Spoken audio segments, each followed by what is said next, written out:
विश्वनाथ त्रिकालदर्शी कैलाशी अविनाशी भगवान शिव, जिनकी पुनीत पावन पवित्र शिव महापुराण की कथा बाबा देवाधिदेव महादेव की कृपा से, करुणा से, उनकी उदारता से श्रवण करने का सौभाग्य प्राप्त हुआ है। जलगांव की ये पवित्र पावन भूमि, संतों की धरा, महाराष्ट्र, जहां भगवान शिव जी की कृपा से, करुणा से ऑनलाइन शिव महापुराण की कथा श्रवण करने का सौभाग्य प्राप्त हुआ। बाहर की आवाज थोड़ी सी शब्दों की। कथा के मुख्य यजमान श्रीकांत सुभाष बोडरे माली, श्रीमती ममता श्रीकांत बोडरे माली, जलगांव महाराष्ट्र। एक बार यजमान परिवार के लिए जोरदार तालियों का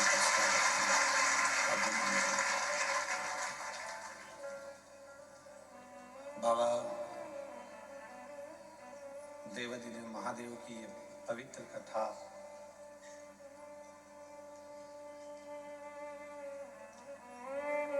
भले ऑनलाइन श्रवण करने को मिली, पर बाबा की कृपा से जलगांव की पवित्र धरा से प्राप्त हुआ। एक विश्वास की पूर्णता इस महापुराण की कथा में। आप कुछ लेकर कथा में से जाएं ना जाएं, पर भरोसा लेकर जरूर जाना कि 3 महीने में बाबा वापिस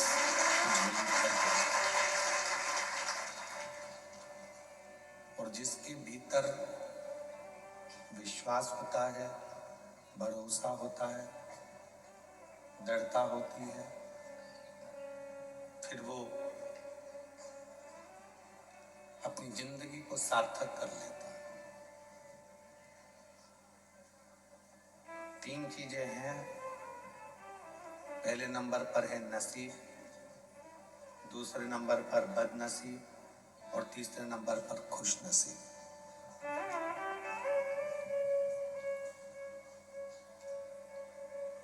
परमात्मा ने जो देकर भेजा आपको,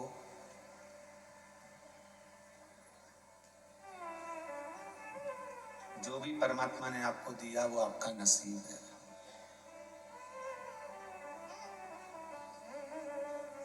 और परमात्मा ने जो दिया उसके बाद भी आप अगर संतुष्ट नहीं हो तो वो आपका बदनसीब है। वो आपका बदनसीबी है कि परमात्मा ने जो दिया वो तो आपका नसीब है,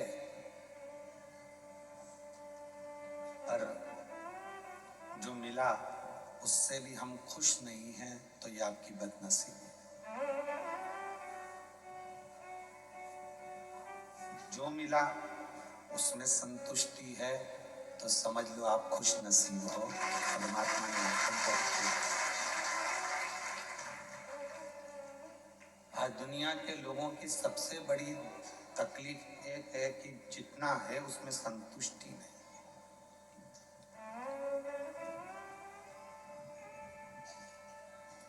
जो मिला उसमें संतुष्टि नहीं हो पाती, और उसमें संतुष्टि बहुत जरूरी है। शरीर अच्छा दिया उसने, इससे बढ़कर और क्या चाहिए। प्रथम सुख निरोगी काया। परिवार अच्छा दे दिया, पत्नी, पति, बच्चे, कुटुंब, माता पिता सब अच्छे मिल गए, ये उसकी कृपा है, नसीब है।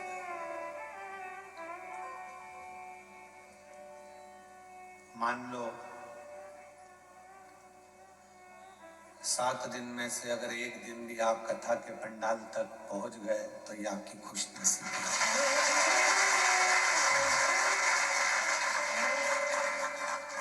कहीं उसकी कृपा है, करुणा है, उसकी उदारता है।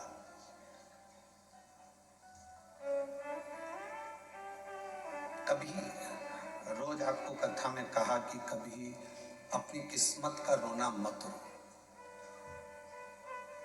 मैं इतनी परेशान, मैं इतनी दुखी, मैं इतनी तकलीफ में, मैं इतनी कष्ट में, मुझे ये तकलीफ है, मुझे वो तकलीफ है। बाबा के पास जाओ, एक लोटा जल चढ़ाओ और अपने आप को खुश नसीब समझो कि जो दिया परमात्मा ने वो कम नहीं।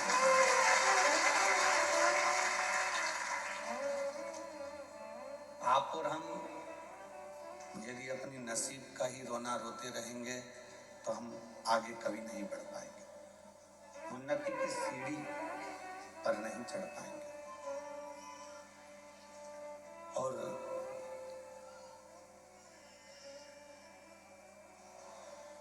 भगवान को तो रोज धन्यवाद दिया करो जाकर कि तेरी उदारता, तेरी करुणा, तेरी कृपा इतनी है कि तूने हमको संभाल रखा।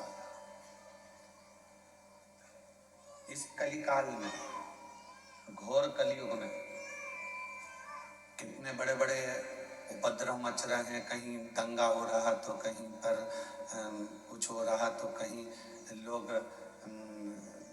पर्वत धस रहे हैं, कहीं पानी भरा रहा है, कहीं बाढ़ आ रही है, कहीं बिजली गिर रही है, कहीं कुछ हो रहा है और लोग तकलीफ हो गए। शिव की बड़ी कृपा है। और हमने पहले भी कथा में कहा था कि महाराष्ट्र वालों पर तो शंकर भगवान की बहुत ही ज्यादा कृपा है। पूरी दुनिया के सबसे ज्यादा ज्योतिर्लिंग अगर कहीं पर हैं तो वो महाराष्ट्र की पवित्र भूमि है। कभी कभी तो हमको जलन होती तुमसे कि इतने सारे ज्योतिर्लिंग और महाराष्ट्र में, पवित्र भूमि है महाराष्ट्र में, और ये कोई पिछले जन्म के अच्छे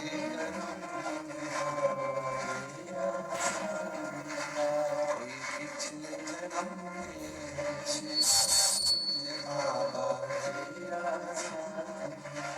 जहाँ सारी दुनिया झुकती है मुझे वो वाली दरबार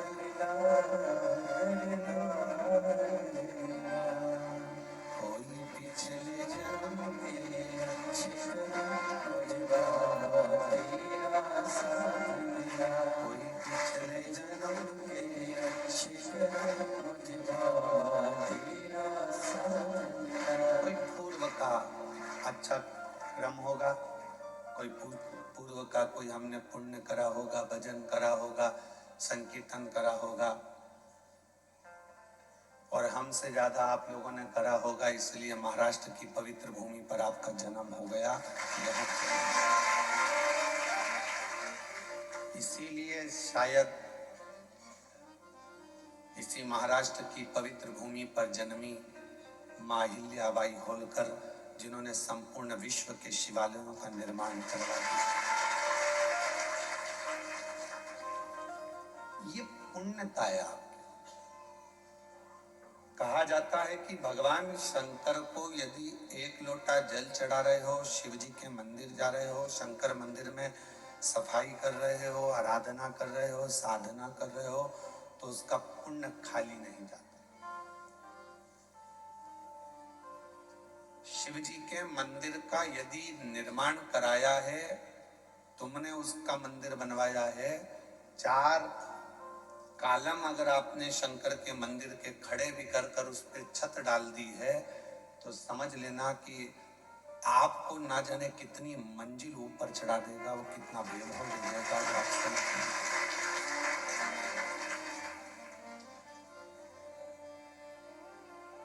शिव की आराधना करने से पहले, शंकर भगवान की कथा श्रवण करने से पहले या शिव से जुड़ने से पहले का समय निकाल कर देखो कि आपकी जिंदगी क्या थी।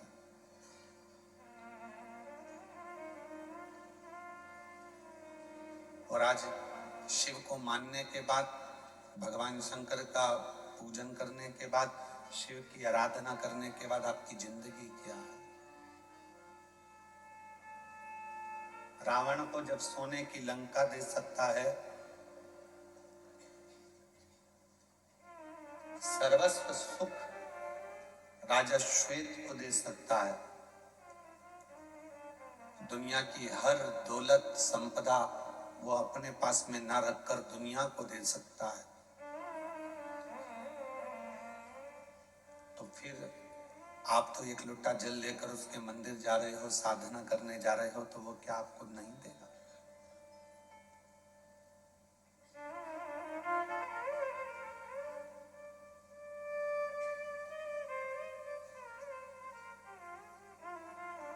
जिंदगी में बस अपने विचारों को, अपनी सोच को बड़ा बना।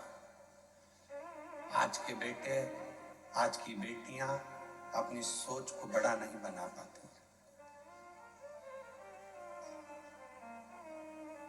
एक बेटा को, एक बेटी को अगर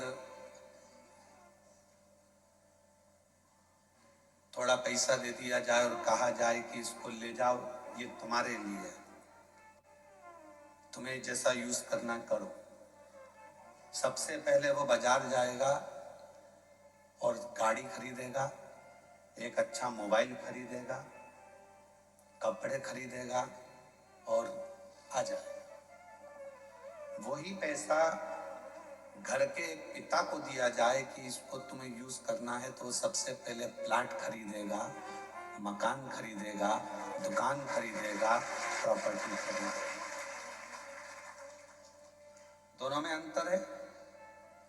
बेटे को भी पैसा मिला और बाप को भी पैसा मिला।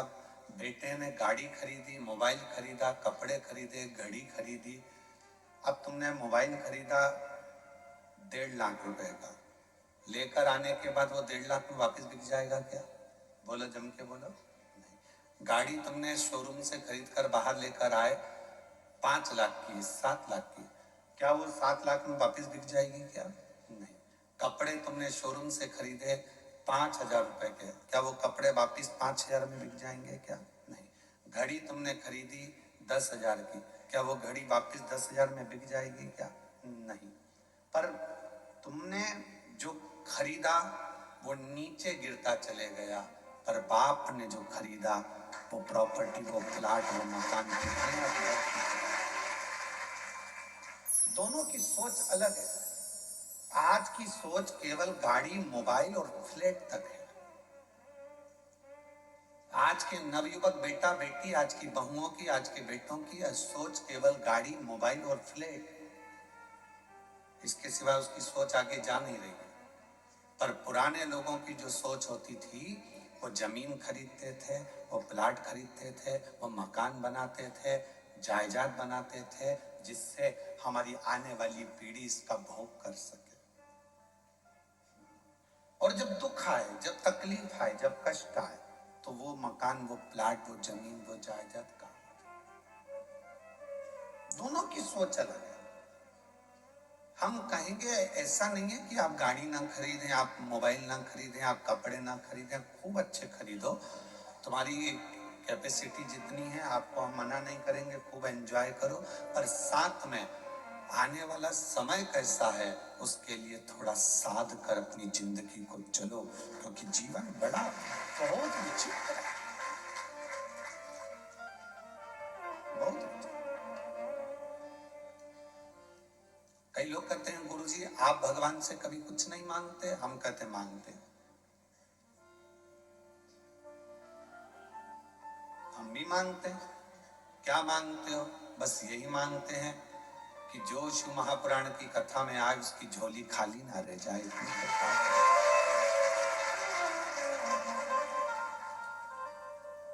एक नारी की गोद और एक पुरुष की जेब कभी खाली नहीं रहना चाहिए, बस इतनी उससे प्रार्थना है।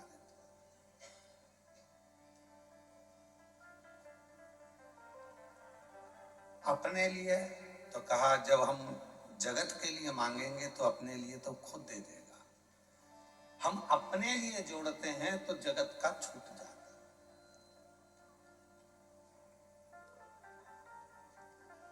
एक कथा हरियाणा में करने के लिए गए तो सुबह सुबह मॉर्निंग वॉक पर घूम रहे थे। घूमते घूमते हमने देखा एक व्यक्ति चेन पकड़ा कुत्ते की और कुत्ता को घुमा रहा था। उसने कहा महाराज जी हर हर महादेव। हमने कहा श्री शिवाय नमस्ते।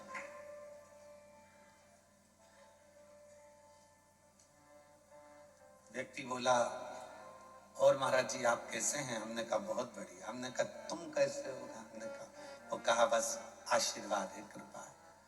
मैंने कहा तुम कुत्ते की चेन पकड़े हो? कहा हाँ। पर हमने कहा हमको नहीं लगता कि तुम कुत्ते की चेन पकड़े, हमें तो लगता कुत्ता तुम्हें पकड़ा है। उसने कहा नहीं महाराज देखो यहाँ कौन कुत्ता ने पकड़ रखा है, कुत्ते के तो गले में बंधी और हम चेन पकड़े। हमने चेन पकड़ रखी है, ये तो कुत्ता बंधा हुआ है। नहीं, हमने कहा नहीं नहीं नहीं, ये कुत्ता नहीं बंधा है, तुम बंधे हो। कहा ऐसा हो आप खुद देखो ना। हमने कहा चलो ठीक है, कुत्ते की चेन खोलो।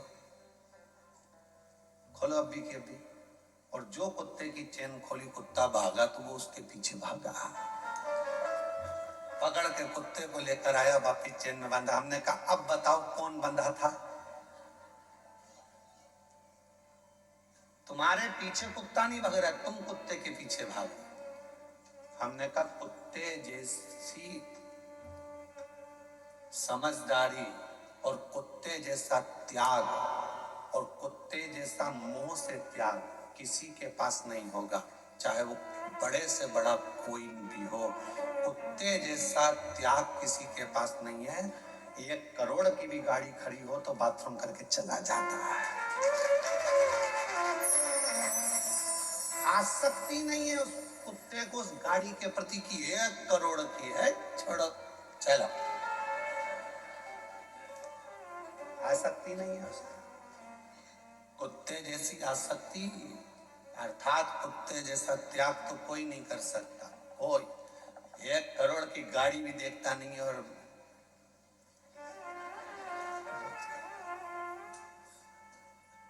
उसको मोह होता तो 1 करोड़ की गाड़ी पर सुसु करता। उसको मोह होता तो बंगला करोड़ों का उसके सामने छीछी करता। उसको ये सब चीजें त्याग दी उसने। इसीलिए शायद कुत्ता कोई भी मांगने वाला आता है तो उसके पीछे भौंकता है। क्यों? कुत्ता वो मांगने वाले के पीछे इसलिए भौंकता है कि मांगने वाले को समझाता है कि तू संसार से मांग रहा है, मांगना है तो उस परमात्मा से मांग। इसलिए हो मांगने वाला मांगता है, कुत्ता उसके पीछे पड़ जाता, भोग भोग भोग भोग, आखिरी में उसको भगना पड़ता। समझा कितना? हम ये नहीं कहेंगे कि तुम गाड़ी ना खरीदिए, हम ये नहीं कहेंगे कि आप मोबाइल ना खरीदिए, हम ये भी नहीं कहेंगे कि कपड़ा नहीं खरीदिए। खूब खरीदो, अलमारी में जितनी जगह है तुम तो उतने खरीदो, कोई दिक्कत नहीं। पर अपने लिए, स्वयं के लिए बाद का भी सोच कर चलो थोड़ा सा। जब नोटबंदी हुई, नोट बंद हुए, जितना पैसा तो पुरुषों के पास नहीं निकला उतनी घर की बुजुर्ग माताओं के पास निकला। चावल के डब्बे में, आटे के डब्बे में, दाल के डब्बे में, हर जगह से वो पैसा निकला। पति को भी आश्चर्य हुआ, क्यों तेरे पास इतना रखा था? पत्नी कहती है ये मेरे लिए नहीं था, जब कभी दुख की घड़ी आए तो ये पैसा सामने आकर खड़ा हो जाए और तुम्हारी तकलीफ मिल जाए। एक स्त्री कब अपने लिए मांगती है? व्रत भी कर रही है तो पति के लिए कर रही है, उपवास कर रही है तो बच्चों के लिए कर रही है, अपने लिए कुछ नहीं। रोटी बना रही है, बनाने को तो 2 रोटी बनाकर अपने कमरे में ले जाके अकेली खा लेती। वो तो अकेली तो भूखी भी रह सकती है, जरा सा मुरमुरा खाएगी, भेल खाएगी, पेट भरा जाएगा। पर रोटी बना रही है, तकलीफ है, सिर दुख रहा है, शरीर में तकलीफ है, फिर फिर भी वो रसोई घर में खड़ी होकर भोजन बना रही है कि मेरा पति, मेरे माता पिता, सास ससुर, मेरे बच्चे भूखे ना रह जाएं, उसके लिए कर रही।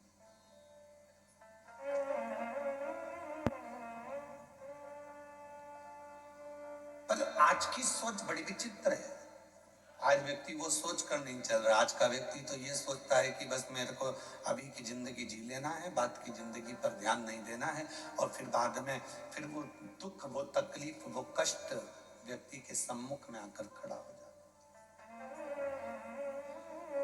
जियो, खूब जियो, सुखमय जीवन जियो, आनंदमय जियो, पर दूसरे के वैभव को देखकर अपने भीतर ईर्ष्या ना जाए, दूसरे के सुख को देखकर अपने भीतर ईर्ष्या प्रकट ना हो।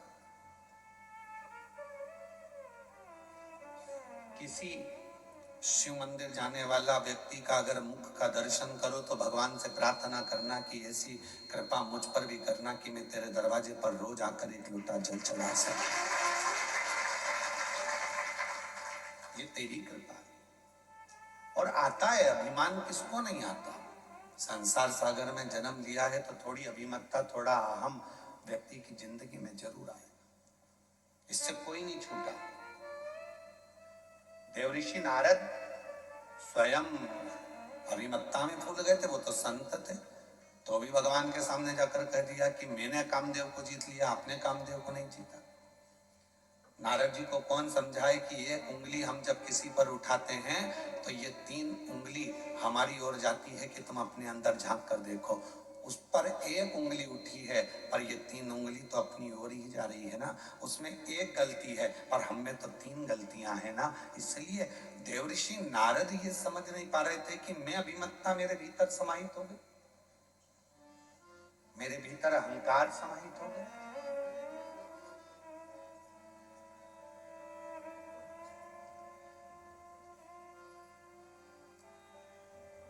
अपने भीतर अहंता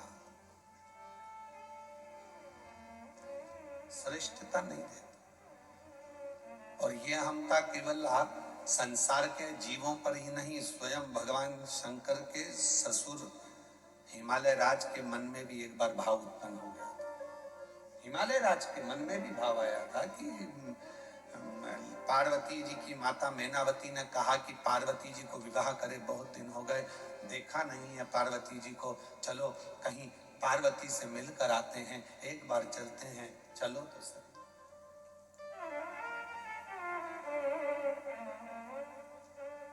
चलो मां पार्वती से मिलकर आते। और हिमालय राज जी ने मैनावती से पूछा कि तुम्हें पार्वती की क्यों याद आ रही है, तो लगता है कि मेरी पार्वती दुखी है,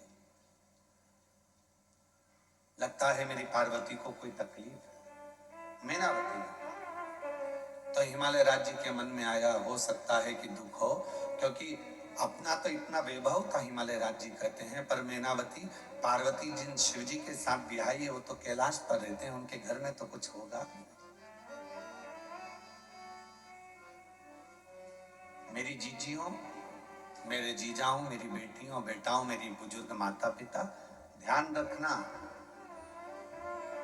बड़ा पेट्रोल पंप, बड़ी गाड़ी, बड़ा बंगला, बड़ी संपदा, बहुत दौलत देखकर बेटी का विवाह कभी मत करना। बेटी का विवाह करना लड़के के संस्कार कहते हैं, वो अपनी पत्नी का आदर करेगा कि नहीं करेगा, सम्मान करेगा कि नहीं करेगा, ये देखकर बेटी का विवाह। अगर बेटी का पति अच्छा है तो वो पेट्रोल पंप, गाड़ी, बंगला का तो ढेर लगा लेगा, और मालूम पड़े गाड़ी बंगला देखकर बेटी को ब्याह दिया, दोस्तों से फुर्सत नहीं मिल रही है, रात को 2-2 बजे आ रहा है, मदिरा का पान कर कर आ गया, बेटी उस पेट्रोल पंप को क्या खाएगी, बेटी उस जमीन जायदाद बंगले को क्या खाएगी, जब पति का ही सुख नहीं, क्या करे उसका। उस बेटी का विवाह करने से पहले ये देखा जाए कि वो बेटी उस घर में सुखी रहेगी कि नहीं रहेगी।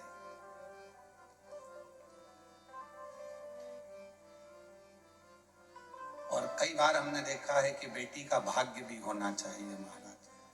अगर भाग्य है तो जंगल में भी महल बना देती है, और भाग्य नहीं तो महल को भी कंगाल बना देती है।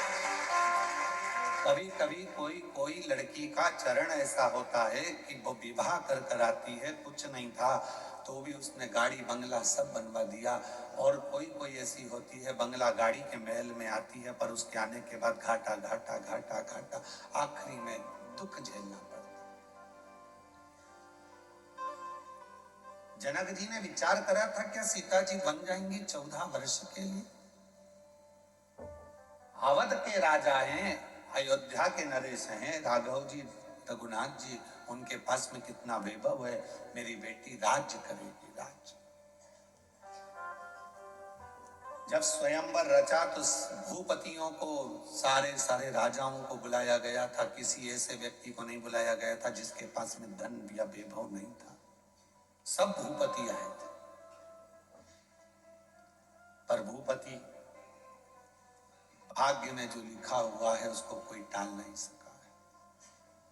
इसलिए परमात्मा के दरवाजे पर चाहे बेटा हो, कुंवारी अवस्था में नवयुवक बेटों को, कुंवारी अवस्था में नवयुवक बेटियों को शिव जी के मंदिर में 1 लोटा जल रोज चढ़ाना चाहिए, जिससे आने वाली तुम्हारी जिंदगी अच्छी बने, तुम्हारा जीवन अच्छा हो।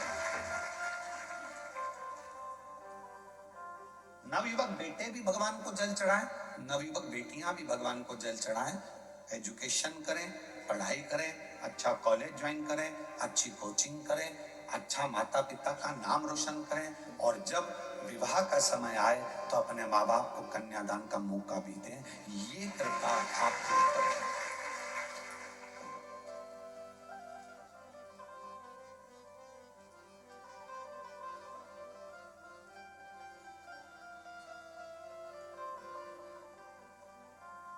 महाराज शिव कथा कर रही है, शिव महापुराण की कथा वर्णन कर रही है, शिव तत्व कर रहा है। हिमालय राज्य के मन में यह भाव उत्पन्न हुआ कि मेरी बेटी हो सकता है तकलीफ में, कष्ट में। हिमालय राज्य के मन में आया कि मेरे पास में इतना वैभव है, मेरे पास में इतनी दौलत है, इतना धन है, मैं हिमालय राज हूं, और वो शंकर भगवान कैलाश पर रहते हैं, शिव है।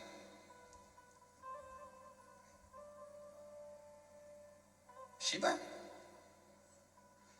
मन की पवित्रता रखिए, जितना बड़ा मन होगा उतना उतना जीवन का एक सुख हमारे साथ जुड़ता चले जाएगा। जीवन का सुख, मन की पवित्रता। यहाँ सोपान दत्तात्रेय नारखेड़े जी बैठे हुए हैं, मैं आपको हर हर महादेव कहूं। छत्रपति संभाजी नगर के हैं, और कुबरेश्वर धाम जब लगभग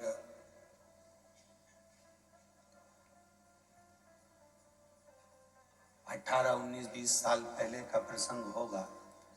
इतना तो क्रम इनके पास में भी नहीं था, पर एक बार जब ये बहुत पुराने जुड़े हुए हैं, उस समय बाबा के धाम जब आए थे तो बाबा का तो पूरा प्रांगण था, वन था, जंगल था, वहां तो गाड़ियां कोई अंदर जाती नहीं थी और कोई अंदर पहुंचता नहीं था। हाईवे से लोग निकल जाते थे, अंदर जाने के लिए लोगों को भय लगता था। एक बार बैठे हुए थे हम, खटिया डली हुई थी, तो नारखेड़े जी कहे, गुरुजी पूरा वीरान है, कोई जीव जंतु हिंसक हिंसक पशु पक्षी कोई आ जाए, आप अकेले बैठे रहते हो यहाँ और नाम जपते रहते हो अकेले बैठे बैठे, तो कोई जीव आ गया, तुम्हारे नेत्र बंद रहते हैं, कोई खाक हुआ गया तो आप। तो हम इनसे बोले नारखेड़े जी से कि अच्छा है, शिव के हैं, शिव में समाहित। तो कहा नहीं नहीं नहीं, इसके चारों तरफ हम बाउंड्री बनवा देते हैं। उस समय इतना वैभव तो था नहीं इनके पास भी इतना, फिर भी बाबा की कृपा थी। सबसे पहली बाउंड्री ये तुम्हारे महाराष्ट्र के ही सोपान दत्तात्रेय नारखेड़े। मैं साधुवाद देता हूँ आपको नारखेड़े जी, बहुत बहुत साधु। ये शिव तत्व है। धन कम हो पर मन बड़ा होना चाहिए, और जब मन बड़ा होता है तो जीवन अपने आप सुखप्रद होता है। जीवन सुखप्रद हो। और जीवन का सबसे बड़ा सुख है आपके मन की बड़प्पन। बंगला बड़ा हो ना हो, पर दिल बड़ा रखना। और जब दिल बड़ा होगा तो दुनिया के सारे दुख मिटते चले जाएंगे, कष्ट मिटते, तकलीफें मिटती चली। आप अपने मन को बड़ा रखिए, मन को बड़ा। और जब ये मन पूर्ण तरह से एक आनंद के साथ बड़ा होगा तो वो फिर क्या देगा ये उसके ऊपर निर्भर करता। मैं इस गार्डन के मालिक को भी, इस गार्डन की मालकिन को भी, इस गार्डन के इस होटल का क्या नाम है, होटल का आदित्य लॉज के मालिक को मैं धन्यवाद दूंगा। लोग एक दिन के लिए कोई अपना कमरा नहीं देते, तुमने 7 दिन के लिए पूरा गार्डन फ्री दे दिया। ये पूरी होटल गार्डन मैं आमंत्रित करूंगा, आओ आप पधारो एक बार मेरी तरफ से। पूरा गार्डन होटल इन्होंने 7 दिन के लिए निःशुल्क दे दी। केवल मालूम पड़ा कि शिव पुराण की कथा हो रही है, 1 रुपया ना लेते हो।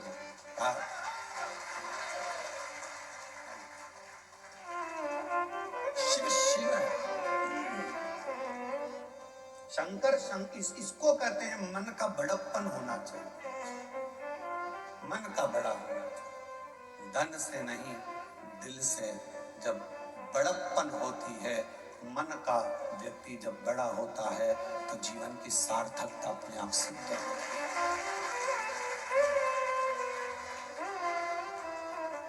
बधाई आपको बहुत।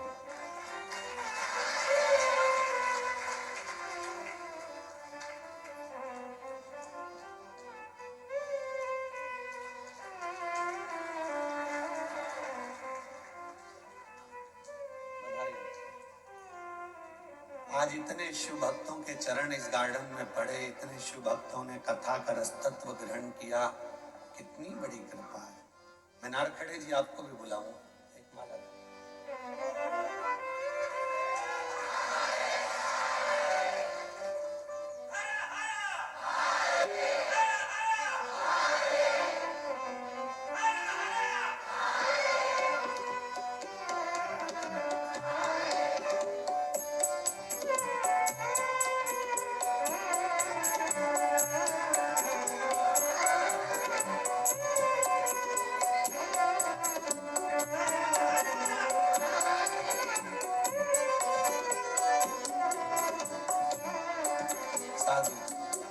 ये शिव तत्व है। आज इतना बड़ा गार्डन, इतनी बड़ी व्यवस्था, 7 दिन तक निःशुल्क देने के लिए भी मन का बड़प्पन चाहिए, मन बड़ा होना चाहिए, दिल बड़ा होना चाहिए। ये हृदय की बड़प्पन। महाराज घर बड़ा है वो मायना नहीं रखता, आपका दिल कितना बड़ा है। मैं आपसे एक बात पूछूं, जलगांव की जीजियां उत्तर देना और जीजान भी उत्तर देना। जब तुम छोटे थे, बहुत बाल्यावस्था में थे, ईमानदारी से बोलना, चाहे तुम मायके में थे चाहे अपने घर में थे, छोटे थे तो अपने घर में हो गए, उस समय पर मेहमान ज्यादा आते थे कि नहीं आते थे? और आज घर बड़ा हो गया, व्यापार बड़ा हो गया, व्यवसाय बड़ा हो गया, तो बोलो ईमानदारी से, क्या मेहमान बढ़े? घट गए। क्यों? किसी के पास समय नहीं। और थोड़ा सा समय अगर परमात्मा देता भी है तो लोग प्रेम से मिल नहीं पाते, प्रेम वहां खत्म हो जाता, स्नेह वहां डाउन हो जाता। हिमालय राज जी के मन में आया कि मेरी बेटी के घर में कुछ भी नहीं है, तो उन्होंने बहुत रतन, हीरे, माणी, मोती, सोना, चांदी सब भर लिया रथों में और हिमालय राज लेकर चल दिए सब। कहां जा रहे हैं? अपनी बेटी को देने के लिए, बेटी को देने के लिए।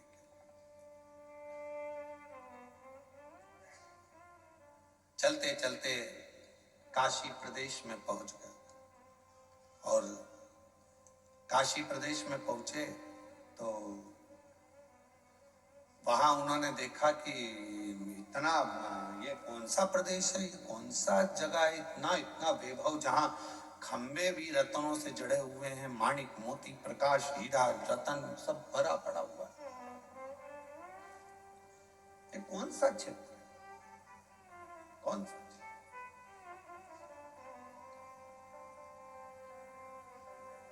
हिमालय राज ने मीनावती से कहा, जरा मैं पूछ के आता हूं कि ये कौन सी जगह है और कौन सा प्रदेश है। एक पथिक जा रहा था, उस पथिक को बुलाया हिमालय राज जी ने और पूछा कि ये कौन सा प्रदेश है। काशी खंड की कथा है स्कंद पुराण की, जरा सावधानी से सुनिएगा, जिंदगी को बनाने वाली। ये कौन सा प्रदेश है? कहा ये काशी है। यहाँ के राजा दिवोदास हुआ करते थे और वो राजा ने अपने प्राणों को अब त्याग दिया, वो दिवोदास जी चले गए, तो ये काशी अब भगवान शिव को दे गए हैं, शंकर को। शिव की काशी है। हाँ, यहाँ का राजा कौन है? तो कहा विश्वनाथ। यहाँ की रानी कौन है? तो कहा मां पार्वती। हिमालय राज की आंख में से आंसू बहने लगा। मैं अपने आप को करोड़पति समझ रहा था, धनपति समझ रहा था, वैभवपति समझ रहा था, सत्तापति समझ रहा था, पर मेरी भूल थी। आज मुझसे ज्यादा वैभव तो इस काशी में भरा पड़ा हुआ है, जहां शिव है, जहां शंकर रहते हैं, शंकर की कथा रहती है, शिव का गुणगान होता है, जिसके मुख से श्री शिवाय नमस्तुभ्यम निकलता है, जिसके घर से एक लोटा जल रोज शंकर भगवान को चढ़ने के लिए जाता है, उस घर का सारा वैभव शिव देते हैं, शंकर प्रदान करते हैं। उस घर के वैभव को शिव बढ़ाते हैं, शंकर।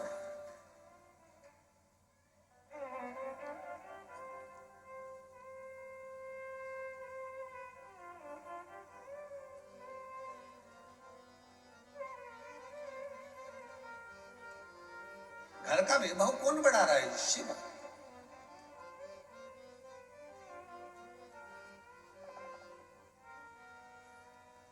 मथुरा में बिरला मंदिर है, जहां पर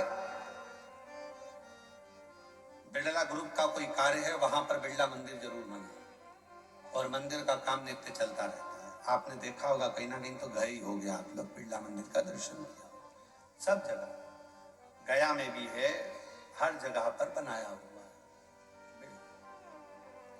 किसी ने पूछा कि ये आप फैक्ट्रियां खोलते हो, फैक्ट्रियां लगाते हो, नौकरियां देते हो, वैभव लोगों को दान पुण्य सब करते हो, तो ये मंदिर का निर्माण क्यों करते हो? तो कहा किसी ने बिरला जी से, तो बिरला जी कहने लगे, जब मैं उसके लिए कुछ बनाता हूं तो वो भी मेरे लिए बहुत सारा वैभव बनाने की तैयारी कर रहे हैं। हम छोटा सा मंदिर का निर्माण करते हैं, हम छोटे से मंदिर को बनाते हैं। कई लोग कहते हैं अपनी भाषा में, जब लोग बंगला बनाते हैं तो बंगला बनाते से कह देते हैं, गुरुजी हमने इस बंगले में, मकान में भगवान का मंदिर बनाया है, देखो जरा कैसा है। गुरुजी मंदिर देखो कैसा लगा आपको? हमने इतने बड़े बंगले में, इतने बड़े बंगले में भगवान का मंदिर बनाया है। अब गुस्सा तो बहुत आता है हमको कि बताओ क्या कह रही है कि हमने इतने बड़े बंगले में भगवान का मंदिर बनाया है। कहना क्या चाहिए कि भगवान के मंदिर में अपना छोटा सा कमरा बनाया है।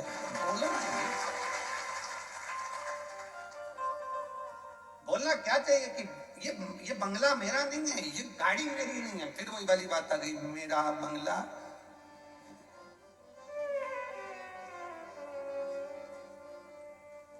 मेरा बंगला मेरी गाड़ी,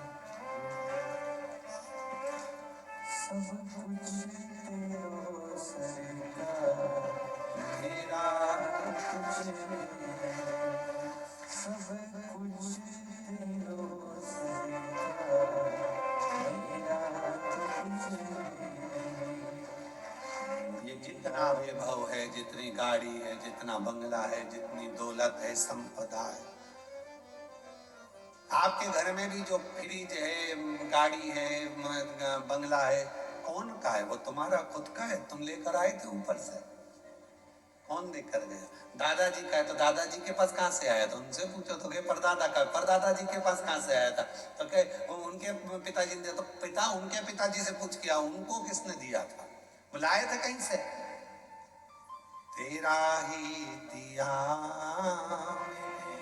खाया पिया, तेरा शुक्रिया, तेरा शुक्रिया, मुझे भोले बाबा ने बहुत दे दिया है, तेरा शुक्रिया, तेरा शुक्रिया। ये जायदाद दी है, औलाद दी है, मुसीबत में हर वक्त इमदाद दी है, तेरा ही दिया मैंने खाया पिया, तेरा शुक्रिया, तेरा शुक्रिया। हमारा कुछ है ही नहीं।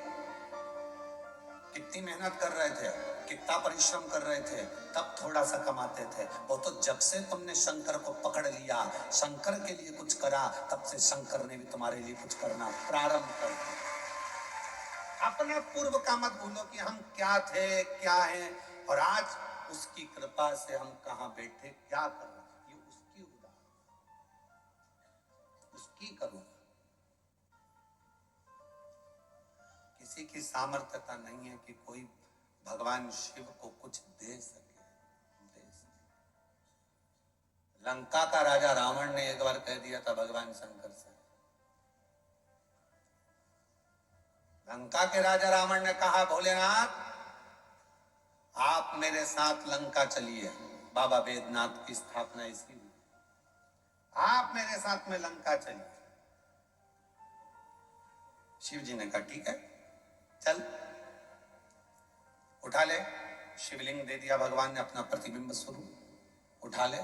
रावण ने उठा लिया, शिवलिंग लेकर चल दिया।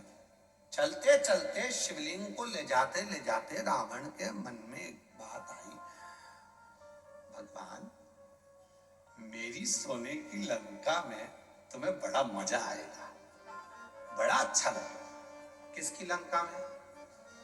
सोने की नहीं, पहले शब्द पर जाओ। मेरी सोने की लंका में तुम्हें बड़ा आनंद आएगा महाराज, इतना आनंद आएगा कि मैं क्या कहूं। शिव जी को लेकर जा रहा था तो शंकर भगवान ने कहा, रावण एक काम कर, सोने की लंका तो जान दे, मेरे लिए एक सोने का चौरंग बनवा दे। चौरंग जानते हो ना, जिसपे ये पाटा चौकी चौरंग, एक सोने का बनवा दे और मेरे शिवलिंग को उस पर रख दे। तू थक गया ले जाते, तू थक गया, एक चौरंग बनवा दे, उस चौरंग पर मेरा शिवलिंग रख दे, फिर तू आराम से संध्या वंदन कर ले, स्नान कर ले, फिर अपन चलते। रावण करने लगा, इतनी सी बात, अब भी बनाता हूं। कुबेर, कुबेर आकर खड़े हो गए, चौकी बनाओ। कुबेर ने चौकी बनाई, शिवलिंग को रख कर देखा, चौकी छोटी पड़ गई। कुबेर बड़ी बनाओ, कुबेर ने और बड़ी बनाई, और बड़ी बनाई, शिवलिंग रखते चले गए, चौकी बढ़ती चली गई। बाबा वैद्यनाथ जी की कथा कहती है, कहते हैं कुबेर के भंडार में जितना सोना था, गोल्ड था, सारा लगा दिया, पर शंकर की वो चौकी पूरी बन नहीं पाई। रावण ने कहा कुबेर, कुबेर कहते है ही नहीं तो लगाऊं क्या, सोना ही नहीं है, बचा ही नहीं है, अब क्या लगाओगे? तो कहा एक काम कर, मेरी लंका में से सोना लेकर आ जा। कुबेर ने हंसकर कहा, मेरे खजाने का सुई की नोक के बराबर तेरी लंका में सोना है, मेरे खजाने की सुई की नोक के बराबर तेरे खजाने में सोना है। रावण बस इतना सा है। हाँ, रावण ने कहा मैं तो कह रहा था कि मेरे सोने की लंका में तुम्हें ठाट रहे, मेरे कुबेर चौकी नहीं बना पाया, मेरी सोने की लंका सुई की नोक के बराबर है शिव के शिवलिंग के लिए, और दुनिया के लोग कह दें कि हम कर रहे हैं, हम करा रहे हैं, ये तुम्हारी सामर्थ्यता नहीं है, वो तो शंकर करा रहा है, शंकर कर रहा है, अपनी सामर्थ्यता नहीं हो सकती। कोई कहे क्यों महाराज जी वो कुबरेश्वर धाम बना, आपने बनाया? ना ना, सियोर वाले महाराज की सामर्थ्यता नहीं है कि कुबरेश्वर धाम को बना दे।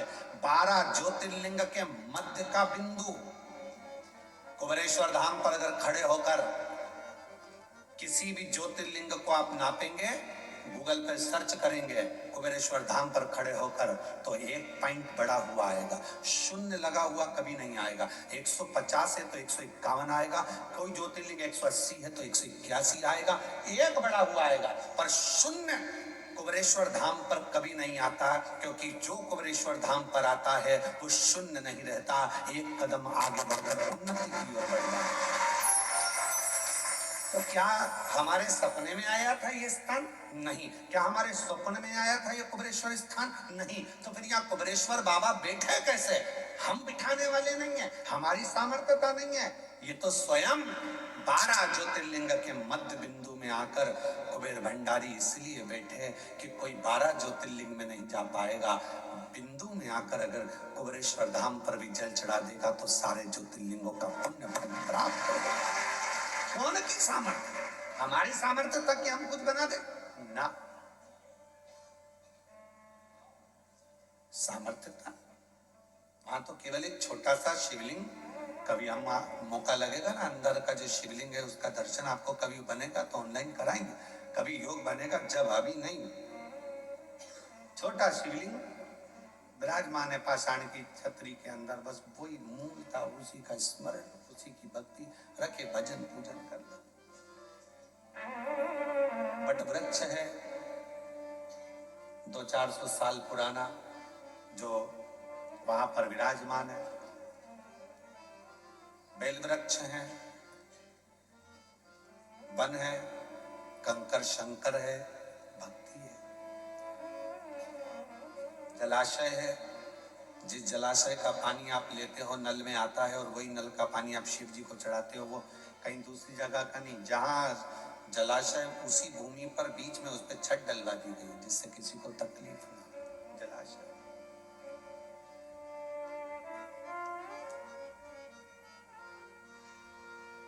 शिव, शिव है, वो अपने लिए स्वयं स्थान चुनता है, आप और हम नहीं चुन सकते। कथा कहाँ होना थी और कहाँ हो रही है, स्थान भी उसने चुना होगा, तो ये कथा यहाँ चलती है। समर्थता हमारी और आपकी नहीं है।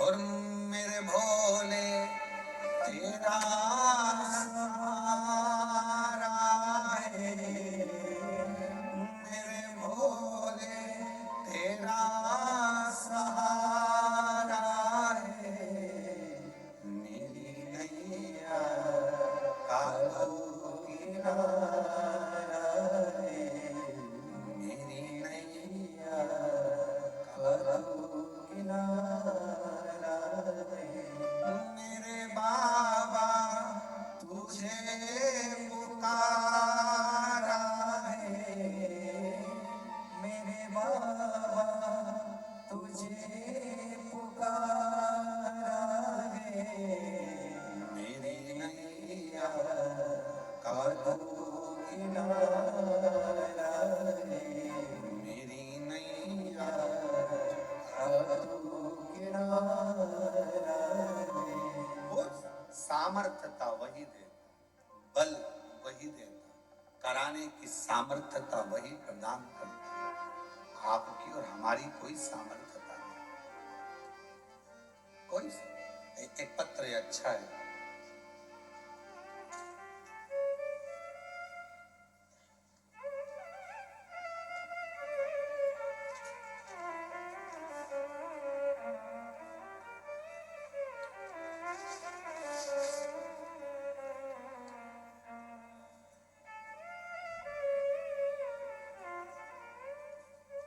मैं सिरसोली गांव से आई हूँ। मेरी बहू ने सिरसोली गांव से है। मेरा नाम सुनंदा सुभाष बारी है। कहीं बैठे हो तो हाथ हिला सकते हैं, और बाहर हो तो बाहर से अंदर आकर बेलपत्र ले सकते हैं। मैं सिरसोली गांव से आई हूँ। मेरा नाम सुनंदा सुभाष बारी है। मेरी बहू ने पशुपति व्रत करने के बाद बाबा का प्रसाद मिल गया था। गुरुदेव, 5वें महीने की सोनोग्राफी कराने पर पता चला कि बच्चे के सिर पर 2 गठान है। सोनोग्राफी की रिपोर्ट देखकर डॉक्टर ने कह दिया कि बच्चे को निकाल दो। एक तो बहुत सालों के बाद तो गर्भ ठेला बहू का, और ऊपर से बाबा बच्चा भी दिया तो 2 गठान हो गई सिर में। इसको निकाल दो, इसका शरीर काम नहीं करेगा, ये विकलांग रहेगा, बुद्धि काम नहीं करेगी, इसको निकाल दीजिए। गुरुदेव, आपकी कथा में सुना था पंडाल में बैठकर वहां की मिट्टी को अगर थोड़ा सा गर्भ से लगाया जाए या सिर पर चढ़ाया जाए तो वो मिट्टी का भी बड़ा भाव है। इंदौर में अशोक सुंदर ईशु महापुराण की कथा चल रही थी। हम वहां की भूमि की मिट्टी को लाकर लगा दिया। बाबा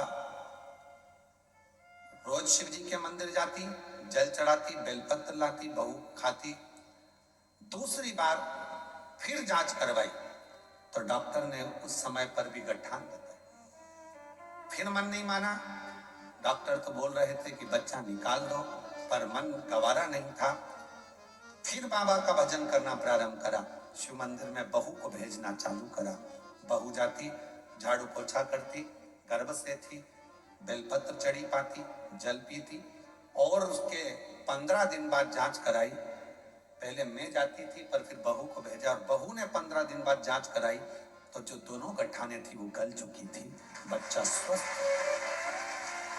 डॉक्टर तो बोले थे कि बच्चे को निकाल दो, पर आज बाबा की कृपा से बच्चा पूर्ण तरह से स्वस्थ है। और गुरुदेव, बच्चे ने 1 जनवरी 2023 को जन्म लिया और शिव की कृपा से बच्चा पूर्ण तरह से स्वस्थ है। ये शिव की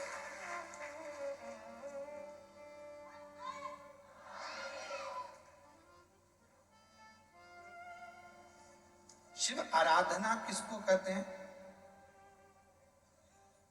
एक पत्र है, अच्छा है। मेरा नाम सोनाली युवराज कांसारे, बेटे का नाम मानव। मैं जलगांव महाराष्ट्र की रहने वाली हूँ। कहीं बैठी हो तो हाथ हिला सकती हैं। आप ही हैं, आ जाइए। बेटा आया है क्या?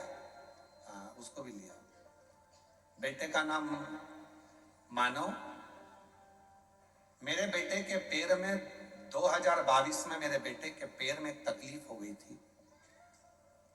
डॉक्टर के हिसाब से तो बहुत लंबी चीजें बता दी कि वो चल नहीं सकेगा। हॉस्पिटल में दिखाया, जलगांव में, धूलिया में, नासिक में, सभी जगह दिखाया, पर आराम नहीं आया। तब टीवी पर आपकी कथा सुनना प्रारंभ करा। आप टीवी पर कंकर शंकर सीहोर के बारे में बता रहे थे तो हम सीहोर गए, कंकर शंकर की पूजा की, रुद्राक्ष लेकर आ गए। घर आने के बाद रात को रुद्राक्ष भिंगोते, सुबह मंदिर में जाकर बाबा को जल चढ़ा देते, वहां से जल लाकर बेटे को दे देते। पैर से वो चल नहीं सकता था, बहुत ज्यादा तकलीफ हो चुकी थी, उठ नहीं पाता था। पैर में भी बच्चे के लगा देते।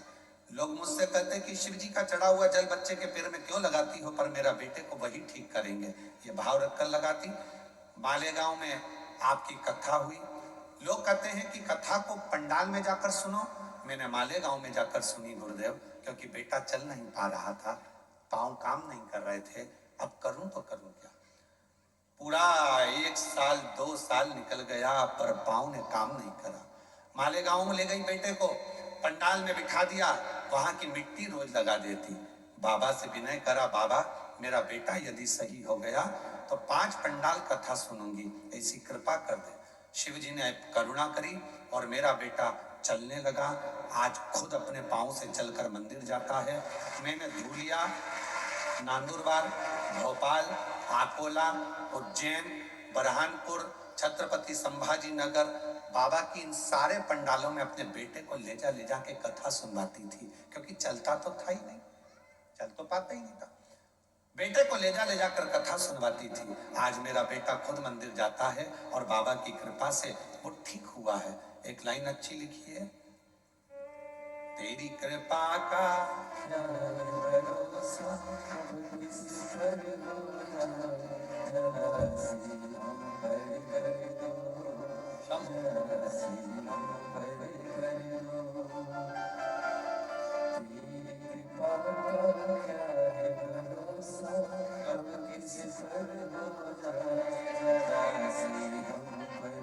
ये बच्चा जिसको डॉक्टर ने बता दिया था कि इसके सिर में 2 गठाने हैं, माइंड से विकलांग रहेगा, चल फिर नहीं पाएगा, समझ नहीं पाएगा, विकलांग रहेगा, पर शिव की कृपा से पूर्ण स्वस्थ हुआ।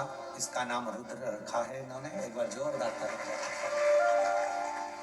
जिस पर नहीं हो गई तेरी कृपा करुणा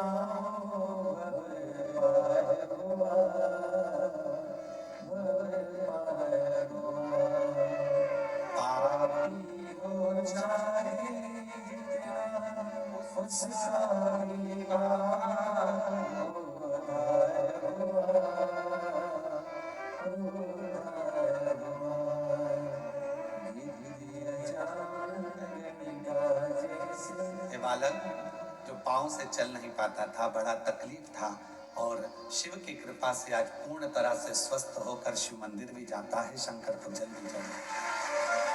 आंसू को पहले आंसू को अच्छे खुश हो, अब तो चल रहा है बढ़िया, अब तो एकदम बढ़िया चल रहा है ना।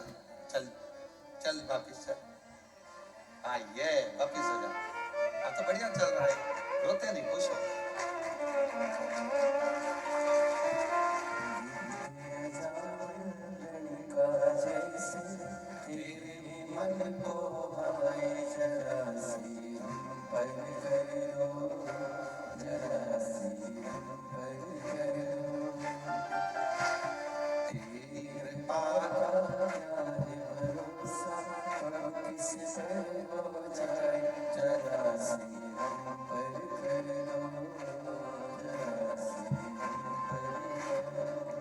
जिस पर भी हो गई कृपा करुणा हो,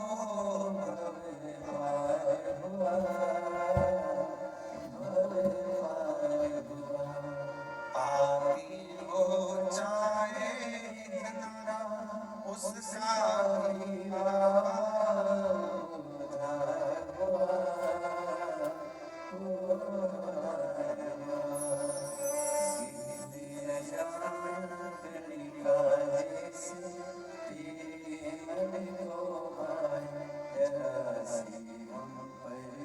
पर आश्रित हो, अपनी मेहनत, अपना परिश्रम, अपना संघर्ष, अपनी अहम किसको नहीं आया। हिमालय राज ने काशी का वैभव देखा, तब हिमालय राज को समझ में आया कि ये शिव के पास तो इतना, शंकर के पास तो इतना।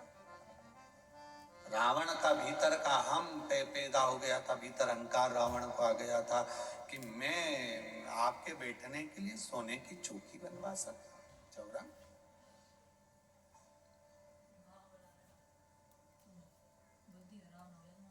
बहुत आते हैं कुबेरेश्वर धाम पर, आकर पूछते हैं गुरु जी बताओ क्या करना है कुबेरेश्वर धाम पर, हम ये कर दें, हम वो कर दें, तुम बताओ गुरु जी क्या क्या करना है। हम कभी अपनी जिंदगी में आज तक, अपनी जिंदगी में आज तक कभी नहीं कहा कि हमको किसी चीज की जरूरत है, या मेरे बाप कुबेर भंडारी को किसी चीज की जरूरत है। देव तो ठीक, ना देव तो ठीक, कराओ तो ठीक, ना कराओ तो ठीक, उसकी भूमि वो जाने, उसका निर्माण उसको कराना, उसको संभालना उसको करना, हमारी सामर्थ्यता नहीं। अभी सीहोर कुबेरेश्वर धाम से भारत की भूमि पर जहां भी मंदिर बने और अगर सीहोर में आकर वहां का गांव का नाम लेटर पंचायत का कि ये मंदिर बना है हमारे गांव में और उसमें शिवलिंग चाहिए, तो शिवलिंग कुबेरेश्वर धाम से दिए जा रहे हैं। शिवलिंग दे रहे हैं, नंदी दे रहे हैं, जिससे गांव गांव में शंकर विराजमान हो जाए। अब किसी को लगे कि सीहोर वाला महाराज बांट रहे, ना ना, पूरी दुनिया के लोगों को सूचना मिल गई तो लोग आते हैं। तो कहीं अगर किसी तीर्थ में जाते हैं तो वहां से एक बड़ा सा शिवलिंग खरीद लाते हैं, कुबेरेश्वर धाम में लाकर दे देते हैं। वो शिवलिंग तुम्हारे द्वारा जो मिलता है वो किसी ना किसी मंदिर में पूजा जाता है और लोग उसको प्राप्त करते हैं, लोग उसे प्राप्त करते हैं। आप भी किसी तीर्थ में जाओ, कहीं ओमकारेश्वर जाओ, जबलपुर जाओ, कहीं दर्शन करने जाओ और तुम्हें लगे कि इतना बड़ा शिवलिंग है और भगवान तुम चाहते हो कि मैं मंदिर नहीं बना सकता, मैं कहीं मंदिर में नहीं रख सकता, तो वो शिवलिंग लाकर आप कुबेरेश्वर धाम पर दे सकते हो। नंदी और शिवलिंग वो किसी ना किसी मंदिर में जाकर स्थापित हो जाएगा, वहां आपके द्वारा एक लोटा जल चढ़ता है, लोग ला कर देते हैं। हम उसको वट वृक्ष के पास में ले जाकर इकट्ठे करते जाते हैं, रखते जाते हैं। कोई आता है, भाई हमारा मंदिर बना है, शिवलिंग चाहिए, आप देखो इसमें से कौन सा चाहिए, एक शिवलिंग लेकर जाओ, अपने मंदिर में स्थापना करो। और जिंदगी पर्यान आप खुद नहीं बना सकते मंदिर, तो कम से कम एक शिवलिंग लाकर कुबेरेश्वर धाम की धरा पर रखकर जाओगे तो वो ऑफिस में जाकर बोलो कि हमारा नाम लिखो कि हमने ये शिवलिंग लाकर दिया है। जब मंदिर जहां बन रहा होगा और जिस मंदिर में आपका शिवलिंग रखा रहा होगा, फोन आएगा आपके पास में कि आपका शिवलिंग उस मंदिर में जाकर स्थापित हो चुका है, आप जाकर दर्शन कर। ये आपका प्रेम है शिवलिंग के प्रति, शंकर के प्रति, देवाधिदेव महादेवों के प्रति।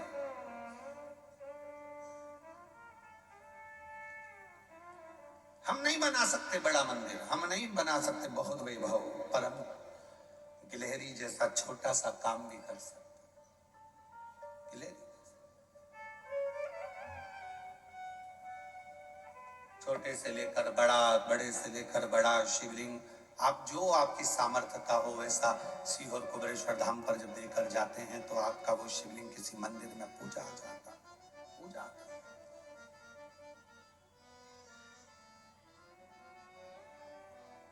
तो कोई पूछे कि क्या लगेगा, क्या देना है, क्या करना है मंदिर में, कुबेरेश्वर भंडारी में, हम कहते हैं कि आपकी और हमारी सामर्थ्यता नहीं, ये तो वो जब कुबेरेश्वर बाबा आपकी झोली खुशियों से भर दे, तब आप कुबेर भंडारी के दरवाजे पर आकर झोली भर भर कर जब लुटाओ तो आनंद,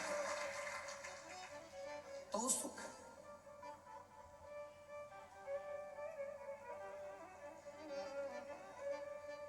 रामचरितमानस के कथा के यजमान बने हैं काशी नरेश, श्रीमद् भागवत कथा के यजमान बने हैं राजा परीक्षित। बोलो सुनी कि नहीं सुनी भागवत रामायण की? राजा परीक्षित। विष्णु पुराण के यजमान बने हैं नरेश।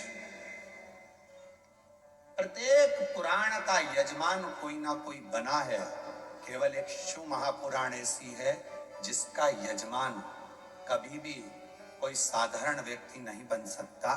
शंकर भगवान ईश्वर जी और पार्वती जी गोरा जी के रूप में शिव महापुराण के यजमान बनते हैं।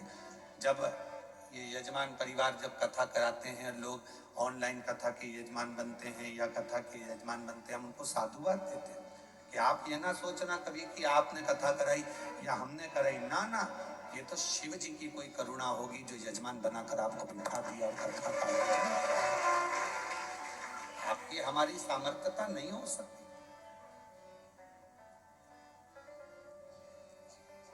अगर आज ये माली परिवार यजमान बना है तो शिव की उदारता होगी, शंकर की करुणा होगी जो बना। शिव उदारता के बिना नहीं हो सकता।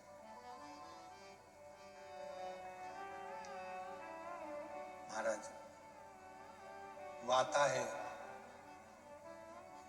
किसी भक्त के लिए पर मिल सबसे जाता है। वो एक लाइन स्मरण में आती है, प्यार झूठा सही दुनिया को दिखाने आया, तो किसी और से मिलने के बहाने आ जा। संत तुकाराम जी के लिए, संत नामदेव जी के लिए, मुक्ताबाई के लिए, रामकृष्ण परमहंस के लिए, मीराबाई के लिए, चैतन्य महाप्रभु जी के लिए।